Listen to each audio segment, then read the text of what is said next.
అందరికీ నమస్కారం అండి. ఈరోజు డిసెంబర్ 26. ఈరోజు చాలా ఇంపార్టెంట్ డే అండి.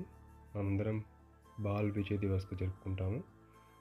ఇది ఎందుకు అంటే ఒకానొకప్పుడు శ్రీ గురు గోబింద్ సింగ్ గారికి నలుగురు కుమారులండి. అందులో ఇద్దరు చిన్న కుమారులు.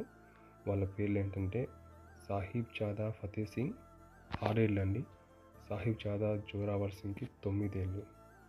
వీళ్ళిద్దరూ కూడా బలిదానం చెందిన రోజండి. వాళ్ళు ఎందుకు బలిదానం చెందారంటే వాళ్ళు మతం మారమని చెప్పేసి వాళ్ళని ఫోర్స్ చేశారండి. వాళ్ళు 6 ఏళ్ళు 9 ఏళ్ళ వయసులో కూడా వాళ్ళ మతాన్ని, వాళ్ళ ధర్మాన్ని వదిలిపెట్టకుండా దానికే కట్టుబడి ఉండడం వల్ల వాళ్ళకి సజీవంగా అంటే బతికుండగానే ఒక నిల్చోపెట్టి వాళ్ళ చుట్టూ ఒక గోడ కట్టేశారండి. ఆ గోడ కట్టేసి అలా వాళ్ళని సజీవ సమాధి చేశారండి. సో అలా చేస్తున్నప్పుడు కూడా వాళ్ళు వాళ్ళ ధర్మాన్ని, వాళ్ళ సత్యాన్ని, వాళ్ళ ధైర్యాన్ని అస్సలు విడిచిపెట్టలేదు.